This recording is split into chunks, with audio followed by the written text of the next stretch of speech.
السلام علیکم ورحمۃ اللہ.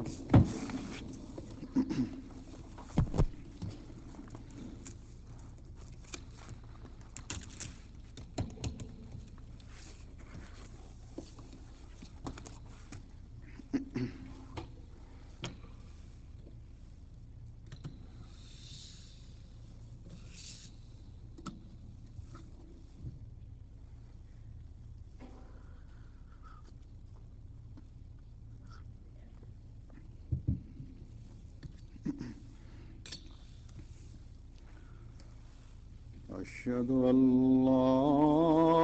إله إلا الله وحده لا شريك له وأشهد أن محمدا عبده ورسوله. أما بعد فأعوذ بالله من الشيطان الرجيم. بسم الله الرحمن الرحيم. الحمد لله رب العالمين. الرحمن الرحيم. مالك يوم الدين. إياك نعبد وإياك نستعين. اهدنا الصراط المستقيم. صراط الذين أنعمت عليهم غير المغضوب عليهم ولا الضالين.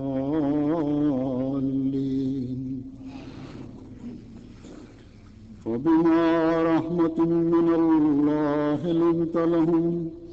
ولو كنت فظا غليظ القلب لانفضوا من حولك واعف عنهم واستغفر لهم وشاورهم في الأمر فإذا عزمت فتوكل على الله إن الله يحب المتوكلين.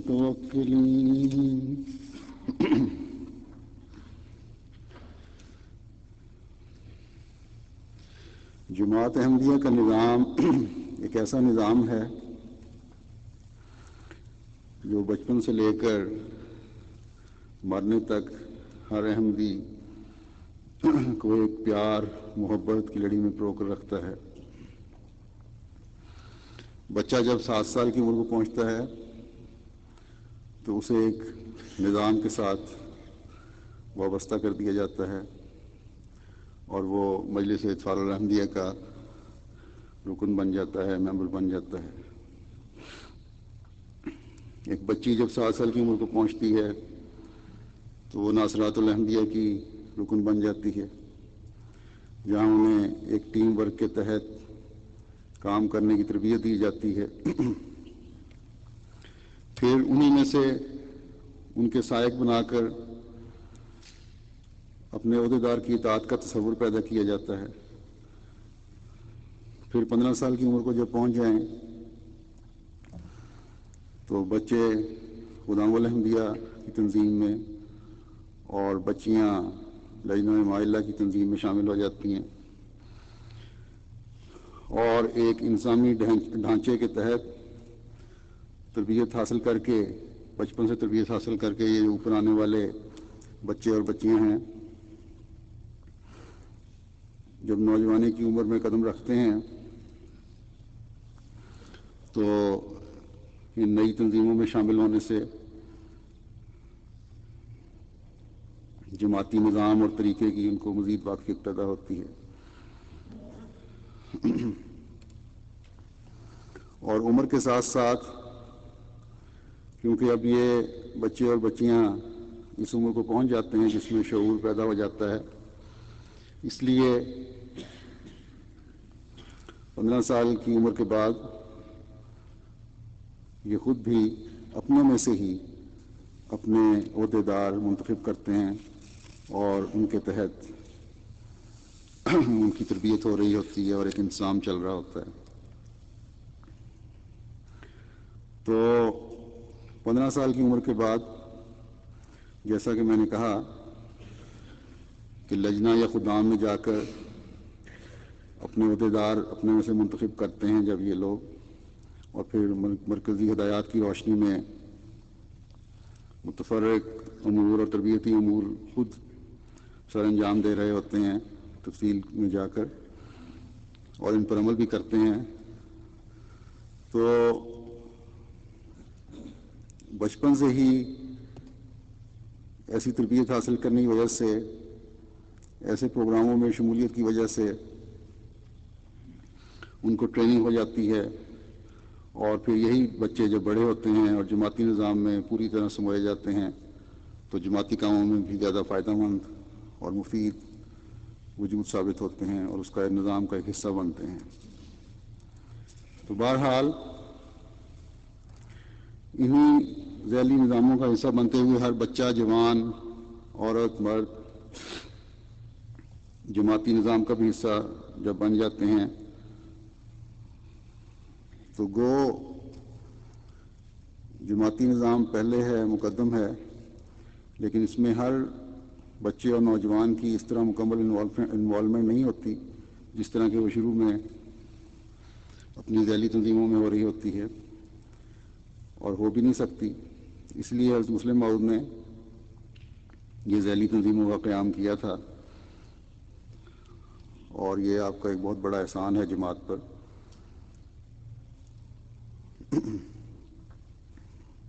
اور اسی وجہ سے جیسا کہ میں نے کہا جماعت کا ہر بچہ ابتدا سے ہی اس کے ذہن میں جماعتی نظام کا ایک تقدس اور احترام پیدا ہو جاتا ہے، اور اسی احترام اور تقدس کے تحت وہ پروان چڑھتا ہے۔ اور ابتدا سے ہی کیونکہ نظام کا تصور اور پیار اور محبت اور بھائی چارے اور مل جل کر کام کرنے کی روح کے ساتھ وہ پروان چڑھ رہا ہوتا ہے بچہ، اور پھر خلیفہ وقت کے ساتھ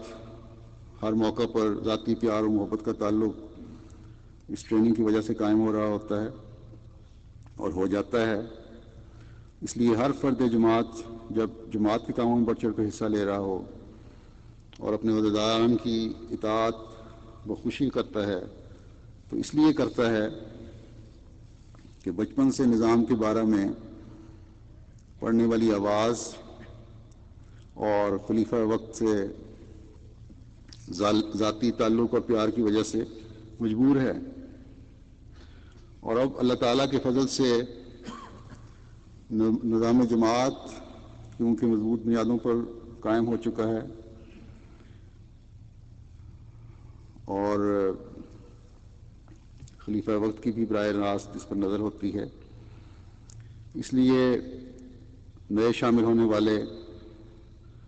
نوآئین بھی بڑی جلدی اس نظام میں سموئے جاتے ہیں، ان احمدیوں کے علاوہ بھی جو پیدائشی احمدی ہوں۔ لیکن جیسے جیسے یہ سلسلہ وسیع سے وسیع تر ہوتا چلا جا رہا ہے، نظام جماعت کو چلانے والے کارکنان اور عہدیداران کی ذمہ داریاں بھی زیادہ بڑھتی چلی جا رہی ہیں۔ انہیں تسبیح اور استغفار کی طرف توجہ کرنے کی زیادہ ضرورت ہے، فسبح بحمد ربک واستغفر کا جو حکم ہے اس طرف زیادہ توجہ دینے کی ضرورت ہے، اور یہی چیز ان کو زیادہ احساس دلا رہی ہے کہ اپنی، یا کم از کم احساس دلانا چاہیے کہ اپنی طبیعتوں میں نرمی پیدا کرنے کی طرف زیادہ توجہ دیں، اپنی ذمہ داریوں کی طرف توجہ دینے کے احساس کو زیادہ ابھارنے کی ضرورت ہے۔ نظام جماعت کی ذمہ داری ادا کرتے وقت اپنی اناؤں اور خواہشات کو مکمل ختم کر کے خدمت سر انجام دینے کی طرف توجہ کرنے کی زیادہ ضرورت ہے اور پہلے سے بڑھ کر ضرورت ہے۔ ذرا سی بات پر غصے میں آنے کی عادت کو عہدیداران کو ترک کرنا ہوگا اور کرنا چاہیے۔ جماعت کے احباب سے پیار محبت کے تعلق کو بڑھانے، ان کی باتوں کو اور توجہ سے سننے اور ان کے لیے دعائیں کرنے کی عادت کو مزید بڑھانا چاہیے۔ تبھی سمجھا جا سکتا ہے کہ عہدیداران اپنی ذمہ داریاں مکمل طور پر ادا کر رہے ہیں یا کم از کم ادا کرنے کی کوشش کر رہے ہیں۔ جماعت احمدیہ میں عہدیدار اسٹیجوں پر بیٹھنے یا رعونت سے پھرنے کے لیے نہیں بنائے جاتے، بلکہ اس تصور سے بنائے جاتے ہیں کہ قوم کے سردار قوم کے خادم ہیں۔ اللہ تعالیٰ نے قرآن کریم میں جماعت کو اکٹھا رکھنے کے لیے ایک رہنما اصول اس آیت میں بتا دیا ہے جو میں نے تلاوت کی ہے۔ تو اگر آن حضرت صلی اللہ علیہ وسلم کی اس خوبی کی وجہ سے کہ آپ کے دل میں لوگوں کے لیے نرمی اور محبت کے جذبات تھے، لوگ آپ کے گرد گرد اکٹھے ہوتے تھے اور آپ کے پاس آتے تھے، تو پھر میں اور آپ ہم کون ہوتے ہیں جو محبت اور پیار کے جذبات لوگوں کے لیے نہ دکھائیں اور امید رکھیں کہ لوگ ہماری ہر بات مانیں۔ ہمیں تو اپنے آقا کی اتباع میں بہت بڑھ کر عاجزی، انکساری، پیار اور محبت کے ساتھ لوگوں سے پیش آنا چاہیے۔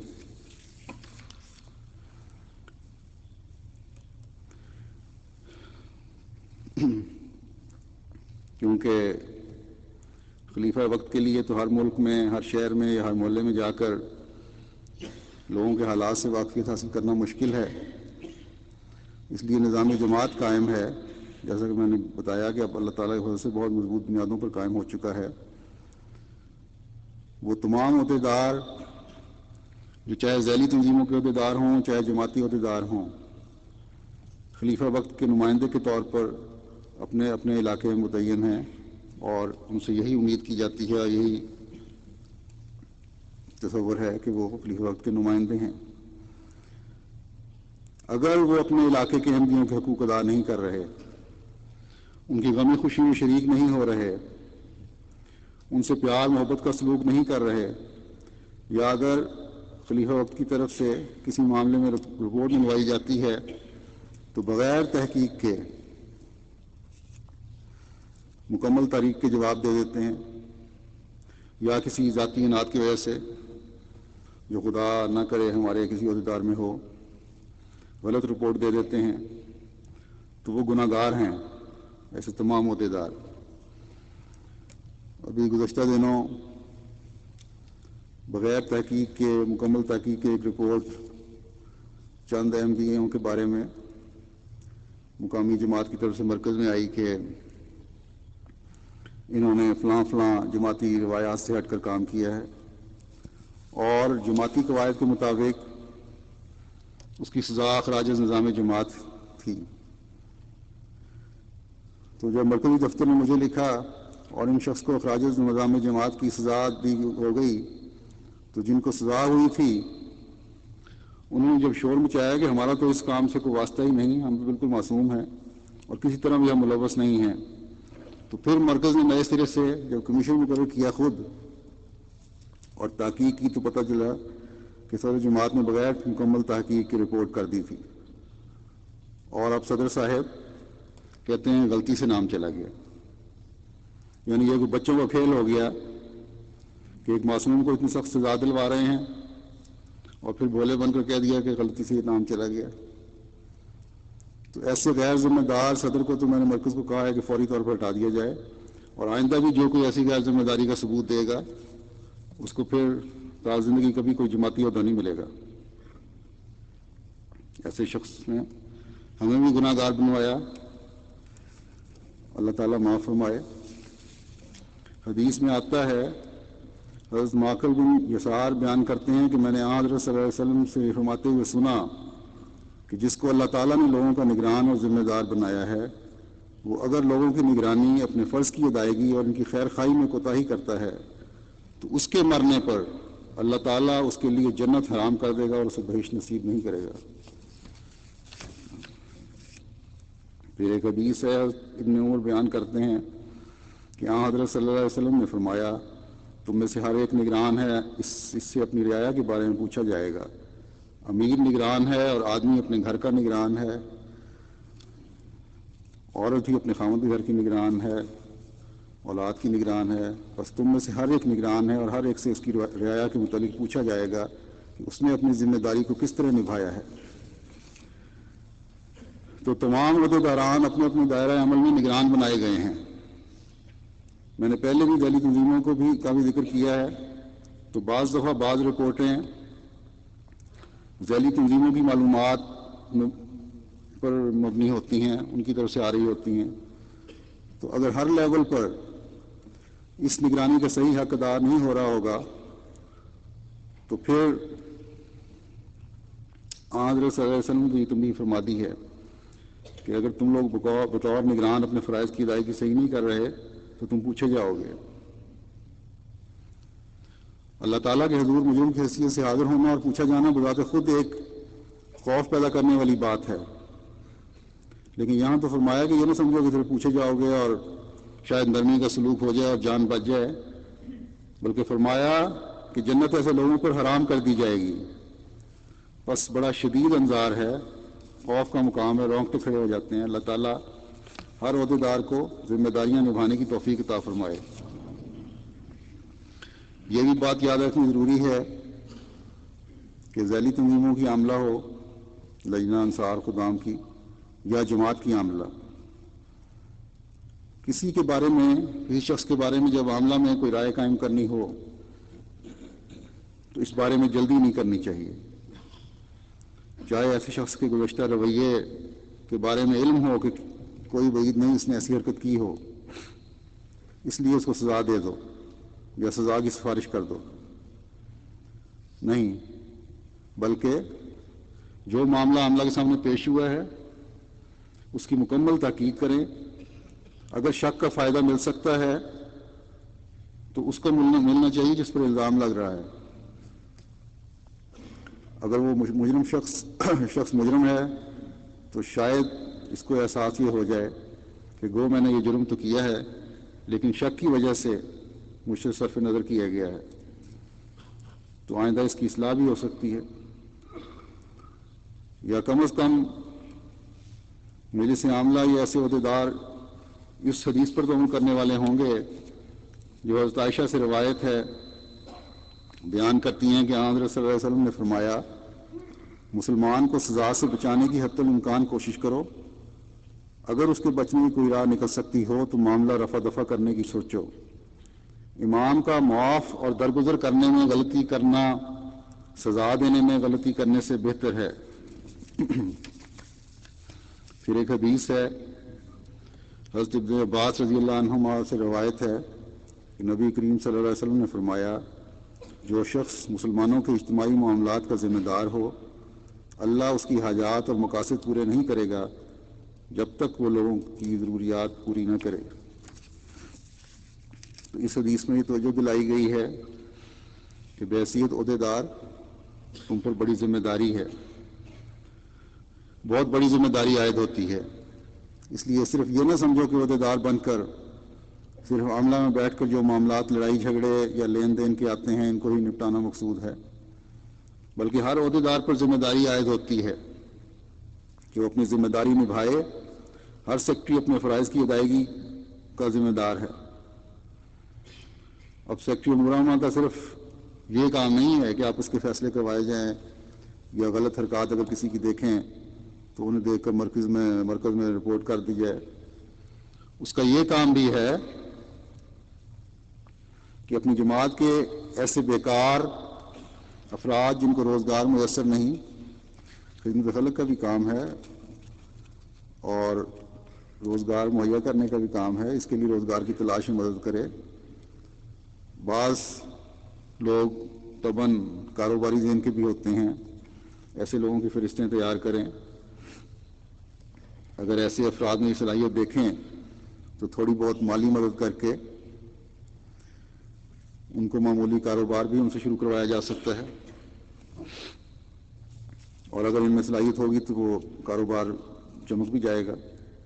اور آہستہ آہستہ بہتر کاروبار بن سکتا ہے۔ میں نے کئی لوگوں کو دیکھا ہے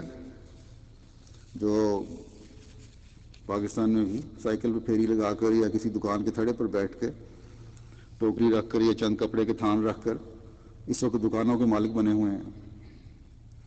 تو یہ ہمت دلانا بھی، توجہ دلانا بھی ایسے لوگوں کو پیچھے پڑ کر کہ کسی نہ کسی کام پر لگیں، یہ بھی جماعتی نظام یا جماعتی نظام کے اس عہدیدار کا کام ہے جس کے سپرد یہ کام کیا گیا ہے، یعنی سیکرٹری امور عامہ۔ پھر سیکرٹری تعلیم ہے۔ عموماً سیکرٹریان تعلیم جماعتوں میں اتنے فعال نہیں جتنی ان سے توقع کی جاتی ہے یا کسی بھی عہدیدار سے توقع کی جا سکتی ہے، اور یہ میں یوں اندازے کی بات نہیں کر رہا، ہر جماعت اپنا اپنا جائزہ لے لے تو پتہ چل جائے گا کہ بعض سیکرٹریان پورے سال میں کوئی کام نہیں کرتے، حالانکہ مثلاً ابھی سیکرٹری تعلیم کی مثال دے رہا ہوں۔ سیکرٹری تعلیم کا یہ کام ہے کہ اپنی جماعت کے ایسے بچوں کی فہرست بنائے جو پڑھ رہے ہیں، جو اسکول جانے کی عمر کے ہیں اور اسکول نہیں جا رہے،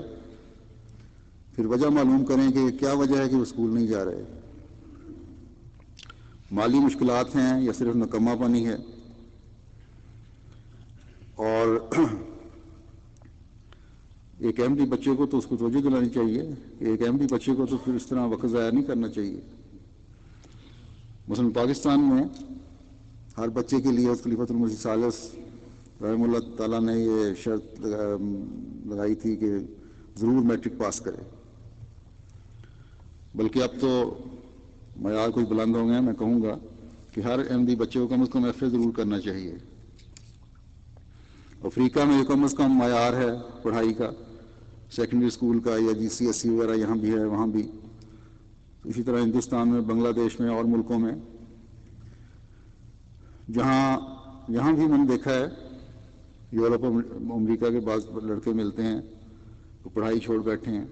تو یہ کم از کم معیار ضرور حاصل کرنے چاہیے۔ بلکہ یہاں تو تعلیمی سہولتیں ہیں، بچوں کو اور بھی آگے پڑھنا چاہیے، اور سیکرٹریان تعلیم کو اس طرف توجہ دلاتے رہنا چاہیے اپنے جماعت کے بچوں کو۔ اگر تو یہ بچے، جس طرح میں نے پہلے کہا، کسی مالی مشکل کی وجہ سے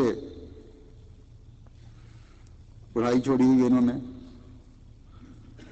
تو جماعت کو بتائیں، جماعت انشاءاللہ حت الوسع ان کا انتظام کرے گی۔ اور پھر اگر یہ بھی ہوتا ہے بعض دفعہ بعض بچوں کو عام روایتی پڑھائی میں دلچسپی نہیں ہوتی، اگر اس میں دلچسپی نہیں ہے تو کسی ہنر سیکھنے کی طرف توجہ دلائیں ایسے بچوں کو۔ وقت بہرحال کسی احمدی بچے کا ضائع نہیں ہونا چاہیے۔ پھر ایسی فہرستیں ہیں جو ان پڑھے لکھوں کی تیار کی جائیں جو آگے پڑھنا چاہتے ہیں، ہائر اسٹڈیز کرنا چاہتے ہیں، لیکن مالی مشکلات کی وجہ سے نہیں پڑھ سکتے، تو جس حد تک ہوگا جماعت ایسے لوگوں کی مدد کرے گی۔ لیکن بہرحال سیکرٹریان تعلیم کو خود بھی اس سلسلے میں ایکٹیو ہونا پڑے گا اور ہونا چاہیے۔ تو یہ چند مثالیں ہیں جو میں نے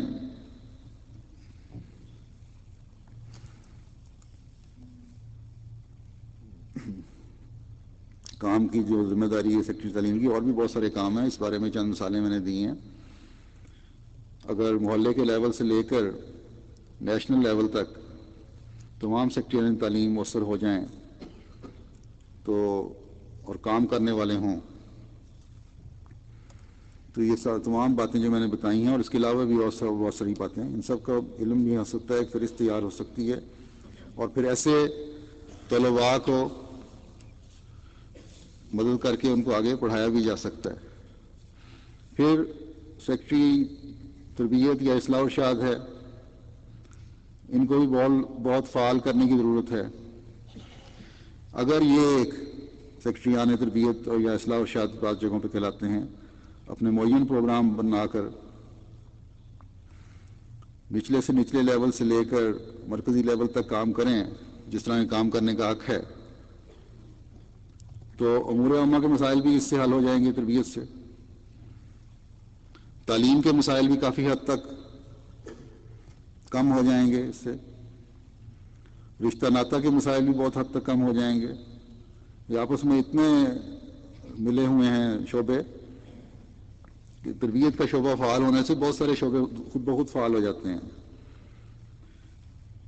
اور جماعت کا عمومی روحانی معیار بھی بلند ہوگا۔ تو یہ جو حدیث ہے اس سے لوگوں کی ضروریات پوری کرنے سے یہ مراد ہے کہ یہ عہدے تمہارے سپرد ہیں، ان عہدوں کی ذمہ داری کو سمجھو اور ان کو ادا کرو۔ جب اس طریقے سے ہر عہدے دار اپنے اپنے شعبہ کی ذمہ داریاں ادا کرے گا تو لوگوں کے دلوں میں آپ کے لیے مزید عزت اور احترام پیدا ہوگا، اور جیسا کہ میں نے کہا جماعت کا عمومی معیار بھی بلند ہوگا۔ بعض جگہ سے شکایت آ جاتی ہے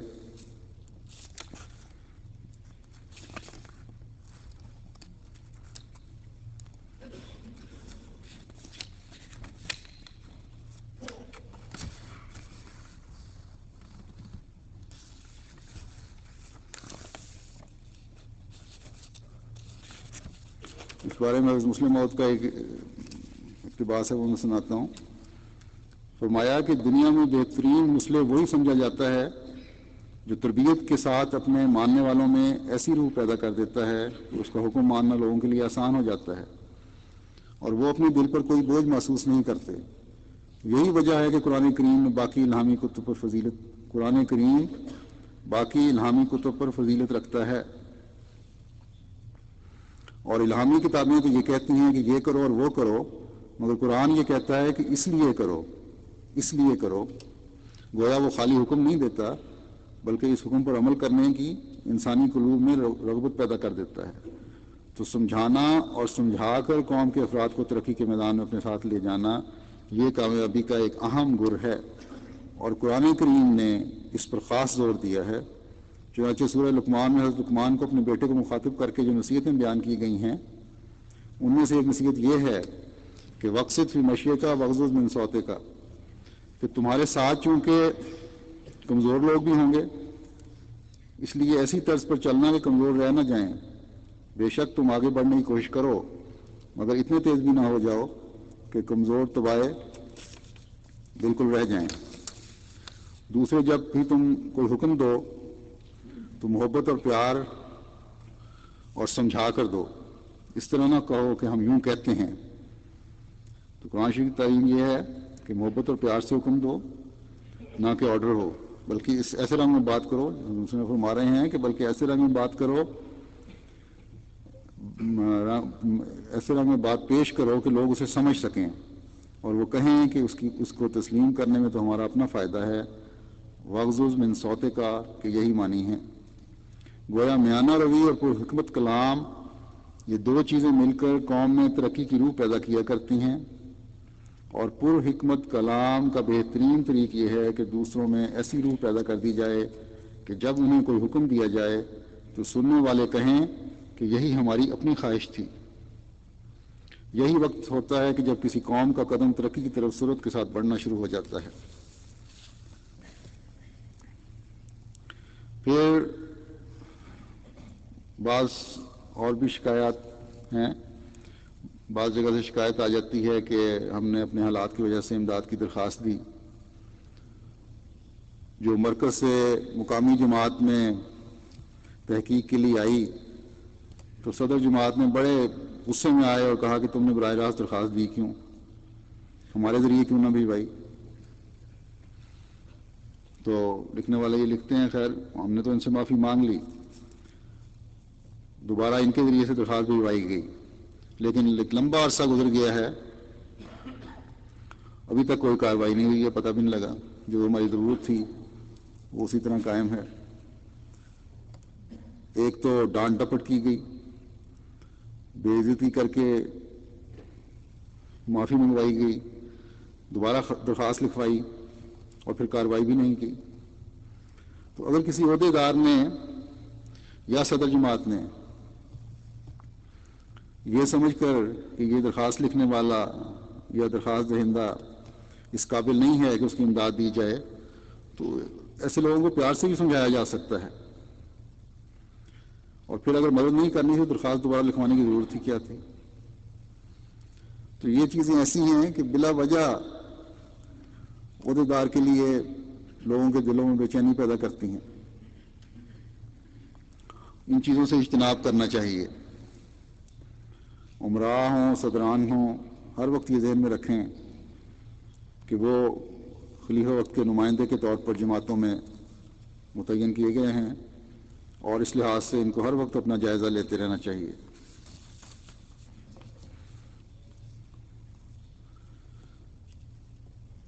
ابو الحسن بیان کرتے ہیں کہ حضرت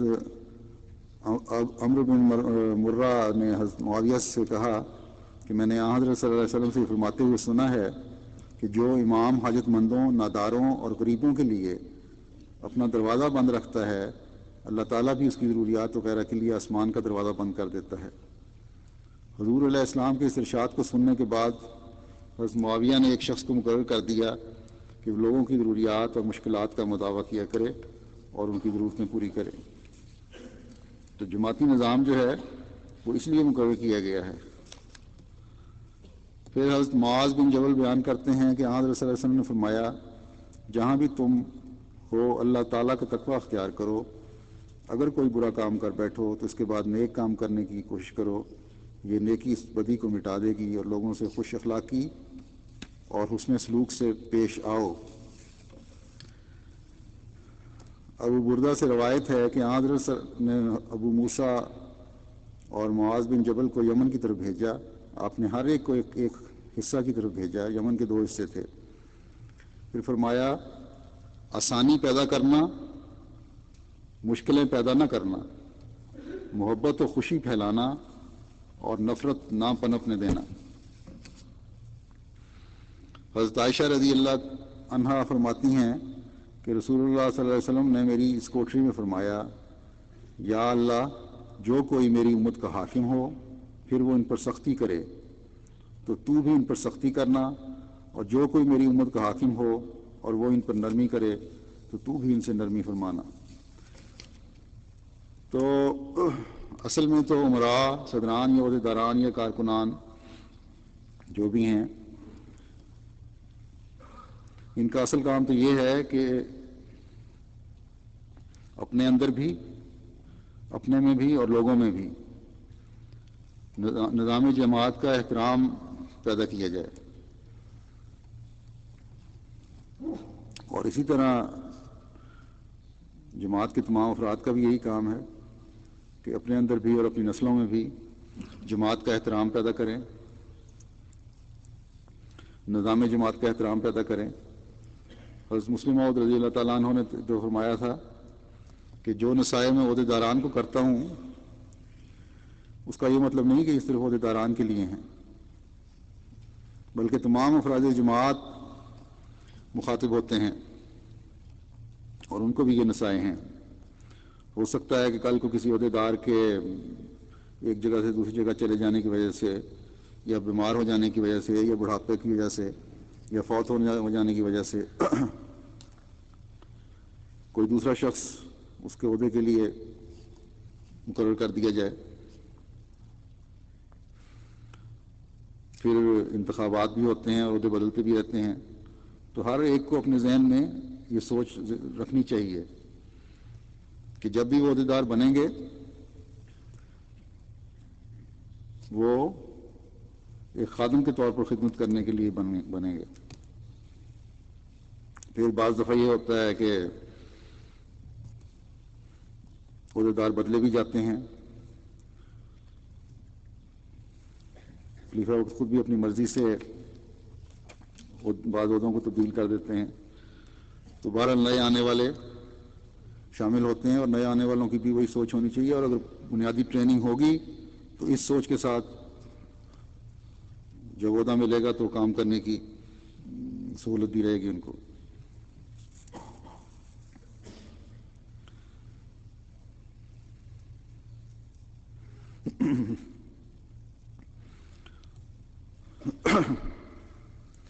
تو ہر شخص کو، جیسا کہ میں نے کہا، اس ذمہ داری کا احساس ہونا چاہیے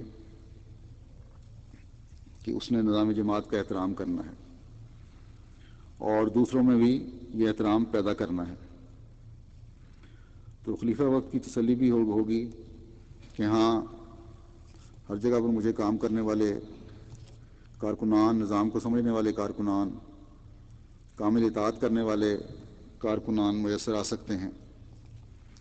تو بہرحال جیسا کہ میں نے کہا کہ اصل کام نظام جماعت کا احترام قائم کرنا ہے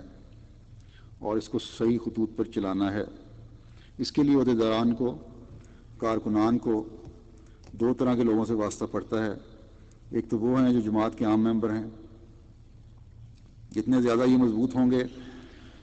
جتنا زیادہ نظام سے ان کا تعلق ہوگا ہر شخص کا، جتنی زیادہ ان میں اطاعت ہوگی، جتنی زیادہ قربانی کا ان میں مادہ ہوگا، اتنا زیادہ ہی نظام جماعت مضبوط ہوگا۔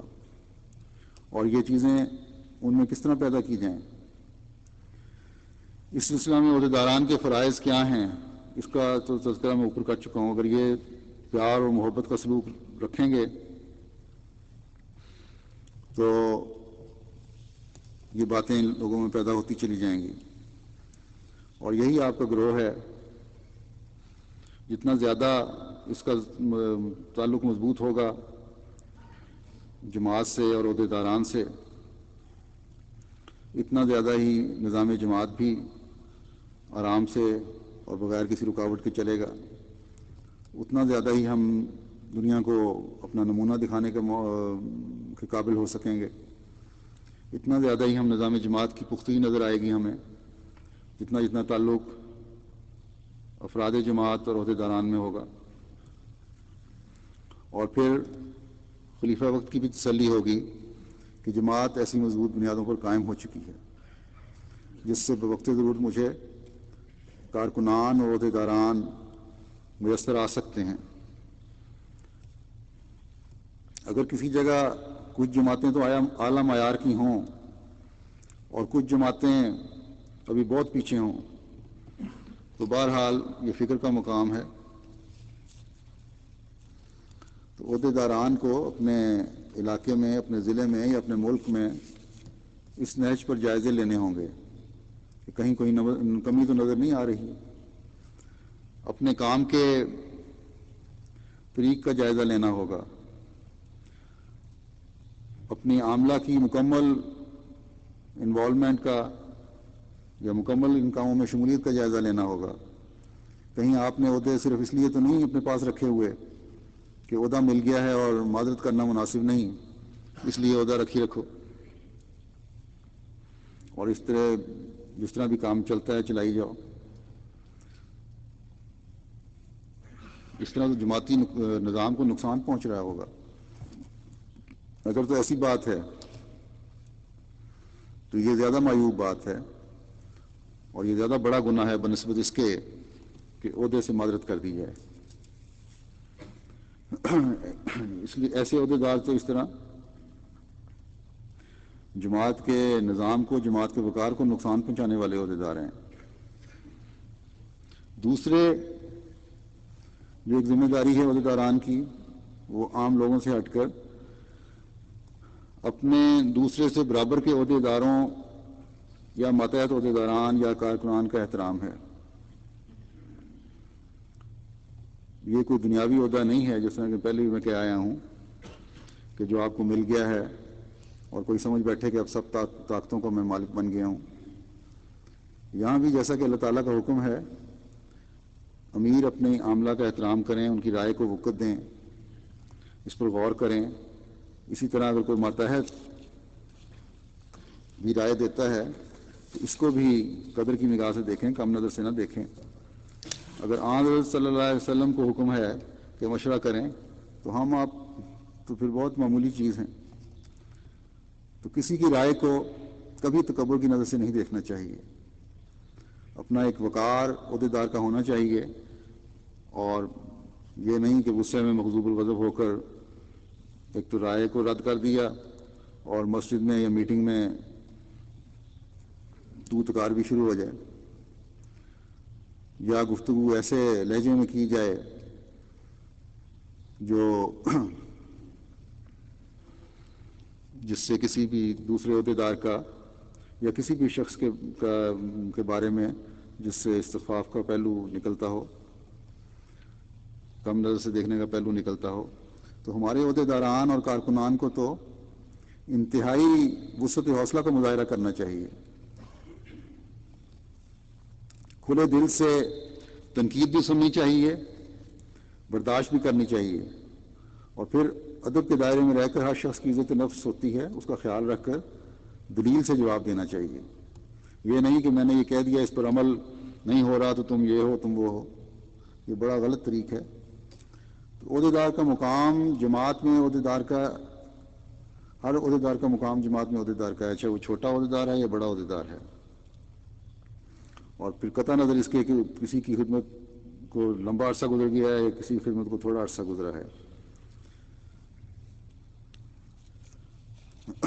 اگر کم عمر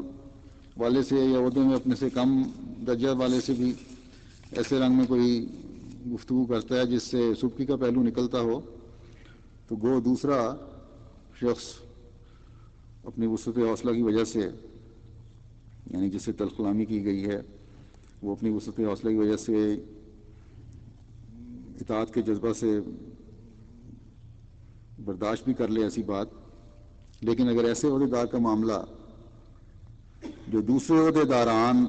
یا کارکنان کا احترام نہیں کرتے میرے سامنے آیا تو قطع نظر اس کے کہ وہ کتنا سینئر ہے اس کے خلاف بہرحال کارروائی ہوگی، تحقیق ہوگی، اور اس لیے آپس میں ایک دوسرے کا احترام کرنا بھی سیکھیں اور مشورے لینا، اور مشوروں میں ان کو اہمیت دینا۔ اگر کوئی اچھا مشورہ ہے تو ضروری نہیں کہ کیونکہ میں بڑا ہوں اس لیے میرا مشورہ ہی اچھا ہو سکتا ہے، کسی چھوٹے کا مشورہ اچھا نہیں ہو سکتا، اس کو بہرحال وقت کی نظر سے دینا چاہیے، اس کو کوئی وزن دینا چاہیے۔ پھر ہمارے ہاں قضاء کا ایک نظام ہے، مقامی سطح پر بھی اور مرکزی سطح پہ بھی، جماعتوں میں بھی۔ تو قضاء کی معاملات بھی ایسے ہیں جن میں ہر قاضی کو خالی ذہن ہو کر دعا کر کے پھر معاملے کو شروع کرنا چاہیے۔ کبھی کسی بھی فریق کو یہ احساس نہیں ہونا چاہیے کہ قاضی نے دوسرے فریق کی بات زیادہ توجہ سے سن لی ہے، یا فیصلے میں میرے نکات پہ پوری طرح زیر غور نہیں لایا اور دوسرے کی طرف زیادہ توجہ رہی ہے۔ گو جس کے خلاف فیصلہ ہو عموماً اس کو شکوہ تو ہوتا ہی ہے، لیکن قاضی کا اپنا معاملہ پوری طرح صاف ہونا چاہیے۔ حدیث میں آتا ہے آن صلی اللہ علیہ وسلم نے فرمایا کہ جب کوئی حاکم سوچ سمجھ کر اور پوری تحقیق کے بعد فیصلہ کرے، اگر اس کا فیصلہ صحیح ہے تو اسے 2 ثواب ملیں گے، اور اگر باوجود کوشش کے اس سے فیصلہ غلط ہو گیا تو اسے 1 ثواب اپنی کوشش اور نیک نیتی کا بہرحال ملے گا۔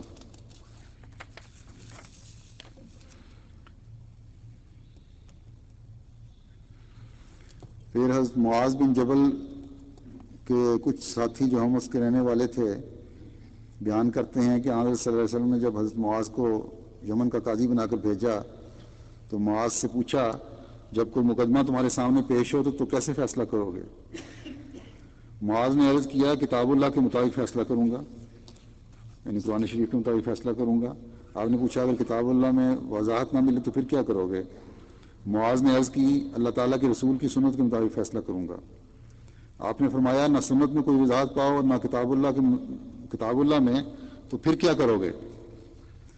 تو معاذ نے عرض کی کہ صورت میں غور و فکر کر کے اپنی رائے سے فیصلہ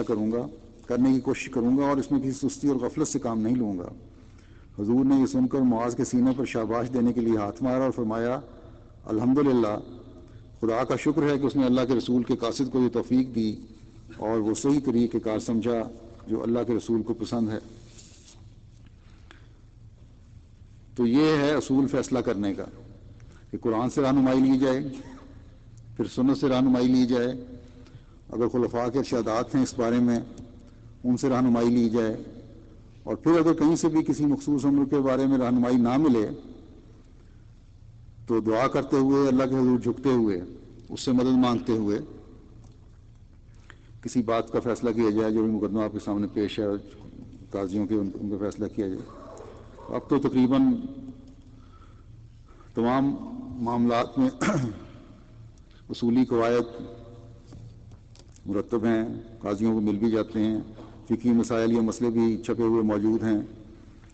تو ان کی روشنی میں تمام فیصلے ہونے چاہیے اور کیے بھی جاتے ہیں، کرنے بھی چاہیے۔ حضرت عمر کا ایک خط جو انہوں نے ابو موسیٰ اشعری کو لکھا تھا، اس ایک اپنے قاضی تھے ان کے، اس بارے میں وہ میں پڑھ کے سناتا ہوں۔ حضرت سعید بن ابو بردہ نے امیر المومنین حضرت عمر بن خطاب کا ایک خط نکالا جو انہوں نے اپنے ایک والی حضرت ابو موسیٰ اشعری کو لکھا تھا،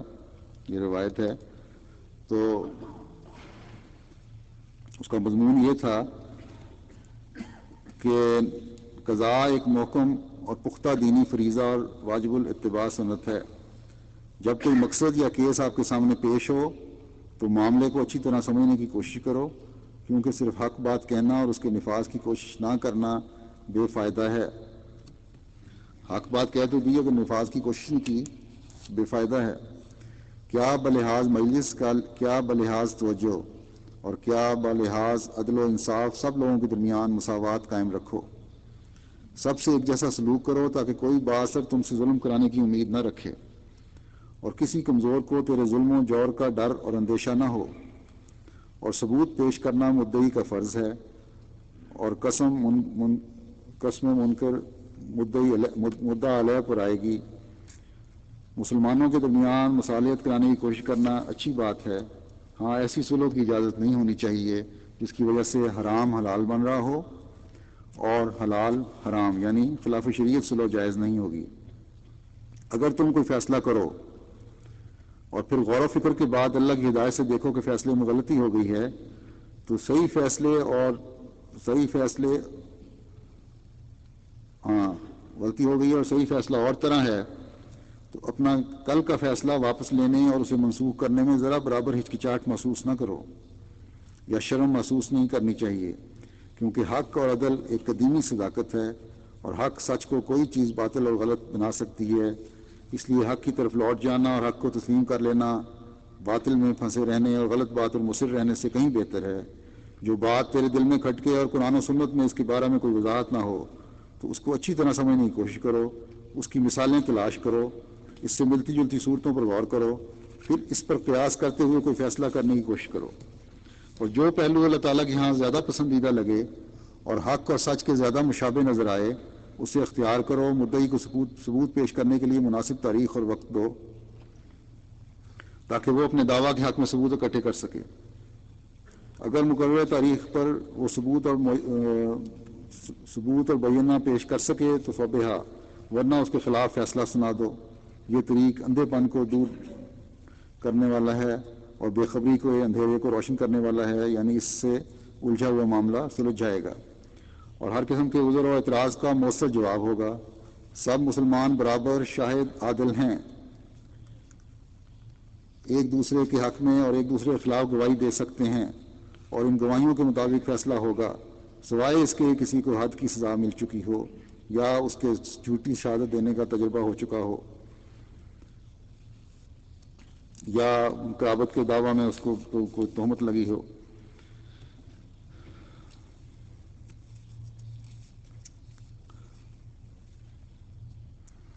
ایسے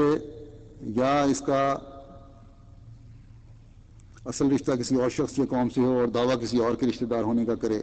یعنی حسب و نسب کے دعویٰ میں جھوٹا ہو، تو ایسے خفیف الحرکت شخص کے سچا ہونے پر اعتبار نہیں کیا جا سکتا۔ باقی سب مسلمان گواہ بننے کے اہل ہونے کے لحاظ سے برابر ہیں، کیونکہ کسی کے دل میں کیا ہے، اصل راز اور سچائی کیا ہے، اسے اللہ نے اپنے ذمہ لے لیا ہے۔ اگر کوئی غلط بیانی کرے گا تو خدا اس کو اس کی سزا دے گا۔ اللہ تعالیٰ نے تمہیں بینات اور گواہیوں کے ذریعے معاملات نپٹانے کا مکلف بنایا ہے۔ یہ بھی یاد رکھو کہ تنگ پڑنے سے بچو جلد گھبرا جانے اور لوگوں سے تکلیف اور دکھ محسوس کرنے اور فریقین مقدمہ سے تنفر اور اجنبی پن سے پیش نہ آؤ۔ حق اور سچ معلوم کرنے کے مواقع میں اس طرز عمل سے بچنا اور حق شناسی کی صحیح کوشش کرنا، اللہ اس کا ضرور اجر دے گا اور ایسے شخص کو نیک شہرت بخشے گا۔ جو شخص اللہ کی خاطر خلوص نیت اختیار کرے گا، اللہ اسے لوگوں کے شر سے بچائے گا، اور جو شخص محض بناوٹ اور تصنع سے اپنے آپ کو اچھا ظاہر کرنے کی کوشش کرے گا، اللہ تعالیٰ کبھی نہ کبھی اس کا راز فاش کر دے گا اور اس کی رسوائی کے سامان پیدا کر دے گا۔ اس کے علاوہ عہدیداران سے متعلق بعض عمومی باتیں بھی ہیں، ان کا میں ذکر کر دیتا ہوں۔ اللہ تعالیٰ کے فضل سے جماعت میں عموماً عہدے کی خواہش کا اظہار کوئی نہیں کرتا، اور جب عہدہ مل جاتا ہے تو خوف پیدا ہوتا ہے کہ میں ادا بھی کر سکتا ہوں یا نہیں اس کی ذمہ داری۔ لیکن بعض سرفرے بھی ہوتے ہیں، خط لکھ دیتے ہیں کہ ہمارے ضلع کے میں صحیح کام نہیں ہو رہا، گو میں جانتا ہوں، لکھنے والا یہ لکھتا ہے گو میں جانتا ہوں کہ عہدے کی خواہش کرنا مناسب نہیں، لیکن پھر بھی میں سمجھتا ہوں کہ اگر میرے سپرد عمارت کا عہدہ کر دیا جائے فلاں عہدہ تو میں 6 مہینے یا سال میں اصلاح کر سکتا ہوں، تبدیلیاں پیدا کر دوں گا۔ تو بعض تو ایسے سرفرے ہوتے ہیں جو کھل کر لکھ دیتے ہیں، اور بعض بڑی ہوشیاری سے یہی مدعا بیان کر رہے ہوتے ہیں۔ تو ان پر میں یہ واضح کر دوں کہ ہمارے نظام میں، جماعت احمدیہ کے نظام میں، اگر کسی انتخاب کے وقت کسی کا نام پیش ہو جائے تو وہ اپنے آپ کو ووٹ دینے کا بھی حق نہیں رکھتا۔ اپنے آپ کو ووٹ دینا بھی اس بات کا اظہار ہے کہ میں اس عہدے کا حقدار ہوں۔ ایسے لوگوں کو یہ حدیث پیش نظر رکھنی چاہیے۔ حضرت ابو موسیٰ سے روایت ہے کہ میں رسول اللہ صلی اللہ علیہ وسلم کے پاس گیا اور میرے ساتھ میرے 2 چچا زاد بھائی تھے۔ ان میں سے ایک بولا، یا رسول اللہ، ہم کو ان ملکوں میں سے کسی ملک کا جو اللہ تعالیٰ نے آپ کو دیے ہیں امیر مقرر کر دیجئے۔ اور دوسرے نے بھی ایسا ہی کہا۔ آپ نے فرمایا، خدا کی قسم، ہم ولایت کی خدمت اس کے سپرد نہیں کرتے جو اس کی درخواست کرے یا اس کی حرص کرے۔ پھر عبد الرحمن بن سمورہ سے روایت، رضی اللہ تعالیٰ عنہ سے روایت ہے کہ رسول اللہ صلی اللہ علیہ وسلم نے فرمایا، اے عبد الرحمن، عہدہ اور حکومت کی درخواست مت کر، کیونکہ اگر درخواست سے تجھ کو عہدہ یا حکومت ملے تو اس کا بوجھ تجھ پر ہوگا، اور اگر بغیر سوال کے ملے تو خدا تعالیٰ کی نصرت شامل حال ہوگی۔ حضرت مسلم موعود فرماتے ہیں کہ بعض لوگوں کی عادت ہوتی ہے کہ وہ اس قسم کے عہدے لینے کی مجالس میں شامل ہوتے ہیں، لینے کے لیے مجالس میں شامل ہوتے ہیں۔ ایسے لوگ لعنت ہوتے ہیں اپنی قوم پر، ایسے لوگ لعنت ہوتے ہیں اپنی قوم کے لیے اور لعنت ہوتے ہیں اپنے نفس کے لیے۔ وہ وہی ہیں جن کے متعلق خدا تعالیٰ قرآن کریم میں فرماتا ہے، فویل للمصلین الذین هم عن صلاتهم ساہون الذین هم یراؤون۔ ریا ہی ریا ان میں ہوتی ہے، کام کرنے کا شوق ان میں نہیں ہوتا۔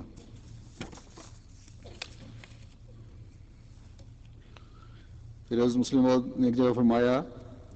کارکنان کو ہدایات دیتے ہوئے کہ کارکنان کو چاہیے کہ تندہی سے کام کریں، یہ خواہش کہ ہمارا نام و نمود ہو ایسا خیال ہے جو خراب کرتا ہے۔ اس خیال کے ماتحت بہت لوگ خراب ہو گئے ہیں، ہوتے ہیں اور ہوتے رہیں گے۔ تم اللہ سے ڈرو اور اسی سے خوف کرو، اور اس بات کو مد نظر رکھو کہ اس کا کام کر کے اس سے انعام کے طالب ہو، اور لوگوں سے مدح اور تعریف نہ چاہو۔ اللہ تعالیٰ ہمارے کاموں میں للہیت پیدا کرے، اللہ تعالیٰ تم پر رحم کرے اور مجھ پر بھی رحم کرے، آمین۔ پھر آپ نے فرمایا کہ افسران سلسلہ کو میں نصیحت کرتا ہوں کہ وہ خصوصیت سے اپنے اخلاق درست کریں۔ اگر ضدی لوگ آ جائیں تو ان کو بھی محبت اور پیار سے سمجھانے کی کوشش کیا کریں، اور پوری محنت اور اخلاص سے کام کرنے کی عادت ڈالیں۔ اس امر کی طرف خدا تعالیٰ نے والنازعات غرقاً والناشطات نشطاً میں اشارہ کیا اور بتایا ہے کہ مومن جب کام میں مشغول ہوتا ہے تو ہمتاً اس میں مستغرق ہوتا ہے اور مشکلات پر قابو پا لیتا ہے۔ ایسی صورت میں اگر مخالفین کی طرف سے اعتراض بھی ہو تو دعاؤں سے اس کا ازالہ کرنا چاہیے اور اعتراضات سے کبھی گھبرانا نہیں چاہیے۔ پھر آپ نے عہدیداران کو فرمایا کہ عمراء اور پریزیڈنٹ اپنی اپنی جماعتوں میں قرآن کریم اور حضرت مسیح موعود علیہ الصلوۃ والسلام کی کتابوں کا درس دیں. یہ محض واعظ نہیں ہوگا کیونکہ یہ اپنے اندر مشاہدہ رکھتا ہے. قرآن کریم واعظ نہیں بلکہ وہ مشاہدات پر حاوی ہے. اسی طرح حضرت مسیح موعود علیہ الصلوۃ والسلام کی کتب مشاہدات پر مبنی اور مشاہدات پر حاوی ہیں. ایک عام واعظ تو یہ کہتا ہے قرآن کریم میں اور حدیث میں یہ لکھا ہے، مگر خدا تعالیٰ کے انبیاء یہ نہیں کہتے کہ فلان جگہ یہ لکھا ہے، بلکہ وہ کہتے ہیں کہ ہمارے دل پر یہ لکھا ہے، ہماری زبان پر یہ لکھا ہے. ان کا واعظ ان کی سوانح عمری ہوتا ہے، اس لیے ان کی کتب پڑھنے سے واعظ والا اثر انسان پر نہیں پڑتا بلکہ مشاہدے والا اثر پڑتا ہے. جس طرح دعا نماز کا مغز ہے، اسی طرح انبیاء کی کتب میں نصیحت کا مغز ہوتا ہے جو خدا تعالیٰ اور اس کے انبیاء کے کلام میں پایا جاتا ہے. تو یہ درس کی طرف بھی بہت توجہ دینی چاہیے. یہ بھی ایک تربیت کا حصہ ہے، اپنی بھی اور جماعت کی بھی. پھر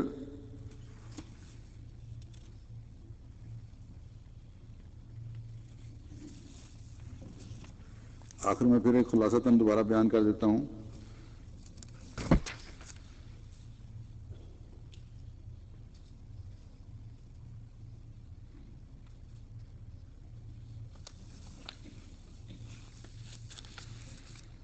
کہ جو باتیں میں نے کہی ہیں عہدیداران کے لیے، اور یہ خلفائے سلسلہ کہتے چلے آئے ہیں پہلے بھی، لیکن ایک عرصہ گزرنے کے بعد بعض باتیں یاد نہیں رہتی، یا نئے آنے والے عہدیداران ہوتے ہیں جو نہیں سمجھ رہے ہوتے صحیح طرح، اس لیے بار بار یاد دہانی کرانی پڑتی ہے. تو خلاصتاً یہ ہے، باتیں یہ ہیں کہ نمبر 1، عہدیداران پر خود بھی لازم ہے کہ وہ اطاعت کا اعلیٰ نمونہ دکھائیں اور اپنے سے بالا افسر یا عہدیدار کی مکمل اطاعت اور عزت کریں. اگر یہ کریں گے تو آپ کے نیچے جو لوگ ہیں، افراد جماعت ہوں یا کارکنان ہوں، آپ کی مکمل اطاعت اور عزت کریں گے. نمبر 2 یہ کہ ذہن میں رکھیں کہ لوگوں سے نرمی سے پیش آنا ہے، ان کے دل جیتنے ہیں، ان کو خوشی غمی میں ان کے کام آنا ہے. اگر آپ یہ فطری تقاضے پورے نہیں کرتے تو اس کا مطلب یہ ہے کہ ایسے عہدیدار کے دل میں تکبر پایا جاتا ہے. پھر نمبر 3 یہ کہ عمراء اور عہدیداران یا مرکزی کارکنان یہ دعا کریں کہ ان کے ماتحت یا جن کا ان کو نگران بنایا گیا ہے شریف النفس ہوں، جماعت کی اطاعت کی روح ان میں ہو اور نظام جماعت کا احترام ان میں ہو. تو یہ دعا بھی ہر وقت کرتے رہنا چاہیے. پھر یہ ہے کہ کبھی کسی فرد جماعت سے کسی معاملہ میں امتیازی سلوک نہ کریں، اور یہ بھی یاد رکھیں کہ بعض لوگ بڑے ٹیڑھے ہوتے ہیں. مجھے علم ہے کہ عمراء کے، عہدیداران کے یا نظام جماعت کی ناک میں دم کیا ہوتا ہے ایسے لوگوں نے، لیکن پھر بھی ان کی بدتمیزیوں کو جس حد تک برداشت کر سکتے ہیں کریں، اور ان کی طرف سے پہنچنے والی تکلیف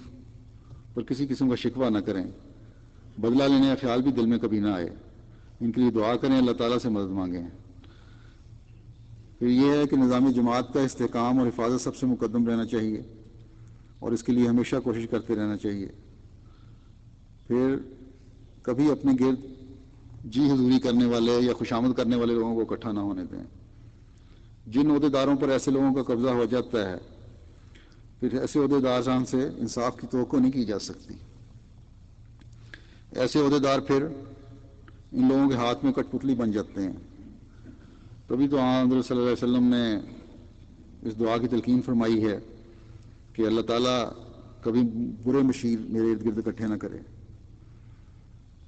پھر ایک یہ بھی یاد رکھنے والی بات ہے، جیسا کہ میں بیان بھی کر چکا ہوں اسے، کہ عام طور پر جہاں نظام جماعت کے تقدس پر حرف نہ آتا ہو، عفو اور احسان کا سلوک کریں. ان کے لیے مغفرت مانگیں جو ان کی اصلاح کا موجب بنے. یہ تو عہدیداران کے لیے ہے، لیکن آخر میں پھر احباب جماعت کے لیے ایک فکرہ کہہ دیتا ہوں کہ آپ پر بھی ایک بہت بڑی ذمہ داری ہے جو عہدیدار نہیں ہیں، اور وہ یہ ہے کہ آپ کا کام صرف اطاعت اور اطاعت ہے، اور ساتھ دعا کرنا ہے. اللہ تعالیٰ ہم سب کو اپنی ذمہ داریاں سمجھنے کی توفیق عطا فرمائے. آخر میں ایک دعا کی بھی تحریک کرنا چاہتا ہوں. بنگلہ دیش کے حالات کافی ٹینس ہیں، بڑے عرصے سے بڑے خراب ہیں، اور آج بھی مخالفین نے دھمکیاں بڑی دی ہوئی ہیں مسجدوں پہ حملے کرنے کی. تو اللہ تعالیٰ ہر طرح سے محفوظ رکھے، ہر شر سے بچائے جماعت کو. اور درس کے دوران بھی میں نے ایک دعا کی تحریک کی تھی، اب دوبارہ کہتا ہوں کہ یہ دعا خاص طور پہ اور دعاؤں کے ساتھ یہ بھی ضرور کیا کریں. اور جیسا کہ میں نے کہا تھا، ہر نئی خلافت کے بعد اس کی اہمیت بڑھ جاتی ہے، اور وہ دعا یہ ہے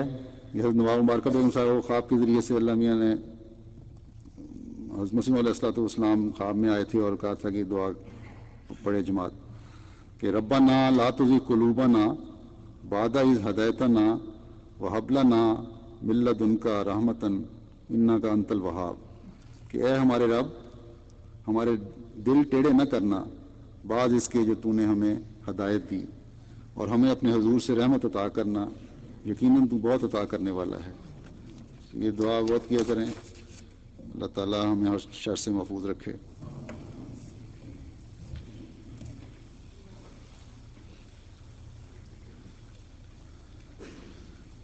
الحمد للہ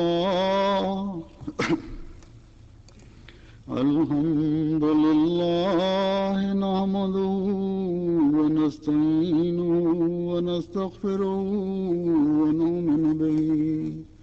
ونتوکل علیہ ونعوذ باللہ من شرور انفسنا ومن سیئات اعمالنا، من يهده الله فلا مضل له ومن يضلل فلا هادي له، ونشهد أن لا إله إلا الله ونشهد أن محمدا عبده ورسوله. عباد الله رحمكم الله، إن الله يأمر بالعدل والإحسان وإيتاء ذي القربى وينهى عن الفحشاء والمنكر والبغي يعظكم لعلكم تذكرون. اذكروا الله يذكركم وادعوه يستجب لكم ولذكر الله أكبر.